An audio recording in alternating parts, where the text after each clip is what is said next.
വിശുദ്ധ മത്തായിയുടെ സുവിശേഷം 20-ാം അധ്യായം 29 തൊട്ടുള്ള തിരുവചനങ്ങൾ. അന്ധരായ യാചകർ അവർ ഇപ്രകാരമാണ് പ്രാർത്ഥിക്കുന്നത്: കർത്താവേ, ദാവീദിന്റെ പുത്ര, ഞങ്ങളിൽ കനിയണമേ. ജനക്കൂട്ടം അവരെ ശാസിക്കുന്നുണ്ട്, മിണ്ടാതിരിക്കണം. ജനക്കൂട്ടത്തെയും അവർ പറഞ്ഞ ശാസന വാക്കുകളിലേക്കും അവർ ശ്രദ്ധിക്കുന്നില്ല. അവർ നോക്കുന്നത്, ഫോക്കസ് ചെയ്യുന്നത് യേശുവിനെയാണ്.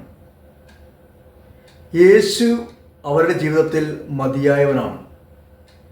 യേശുവിന് അസാധ്യമായിട്ട് ഒന്നും തന്നെയില്ല. ഞങ്ങളുടെ കണ്ണുകൾ തുറക്കുവാൻ അവന് കഴിയും എന്ന് അവർ വിശ്വസിച്ചു.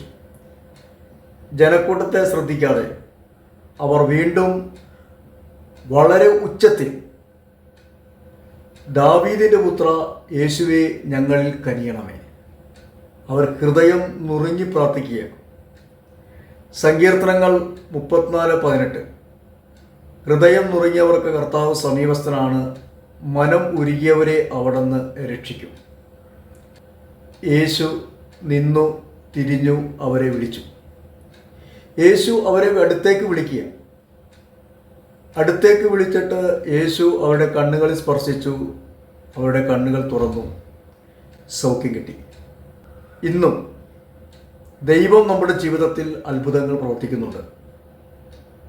നമ്മൾ എത്രത്തോളമാണ് യേശുവിനെ വിളിക്കുന്നത്, എത്രത്തോളം വിശ്വാസത്തോടു കൂടി കർത്താവെ ഞങ്ങളിൽ കനിയണമേ എന്ന് പ്രാർത്ഥിക്കുന്നു, നമ്മുടെ ഹൃദയം നുറുങ്ങിയുള്ള പ്രാർത്ഥന കർത്താവ് ശ്രവിക്കുക തന്നെ ചെയ്യും. ഒരു വ്യക്തിയെപ്പോലും കർത്താവ് മാറ്റി നിർത്തുന്നില്ല. എല്ലാവരെയും ചേർത്ത് പിടിക്കാനാണ് ദൈവം ആഗ്രഹിക്കുന്നത്. രക്ഷിക്കുവാൻ കഴിയാത്ത വിധം കർത്താവിൻ്റെ കരം കുറുകിപ്പോയിട്ടില്ല. കേൾക്കാനാകാത്ത വിധം അവിടുത്തെ കാതുകൾക്ക് മാന്ദ്യം സംഭവിച്ചിട്ടില്ല. കർത്താവിനെ വിളിക്കുക, കർത്താവിനെ വിളിക്കുക, പ്രാർത്ഥിക്കുക.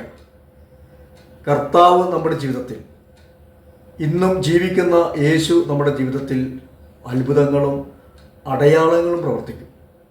അന്ധരായ യാചകർ അവർ ജനക്കൂട്ടത്തെ നോക്കിയില്ല. അവർ പറയുന്ന പാഴ്വാക്കുകളിലേക്ക് നോക്കിയില്ല. അവർ യേശുവിലേക്കാണ് ഹൃദയം തിരിച്ചത്.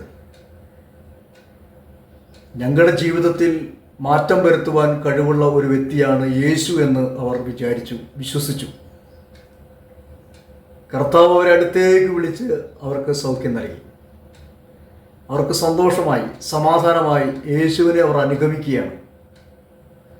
പ്രിയ സഹോദര, സഹോദരി, നിങ്ങളുടെ ജീവിതത്തിലും നമ്മുടെ ജീവിതത്തിലും എൻ്റെ ജീവിതത്തിലും കർത്താവ് ഇന്നും പ്രവർത്തിക്കും. ദൈവത്തിൻ്റെ അദൃശ്യമായ കരം എന്നും നമ്മുടെ കൂടെയുണ്ട്. അവിടുന്ന് നമ്മെ അനാഥരായി വിടുകയില്ല.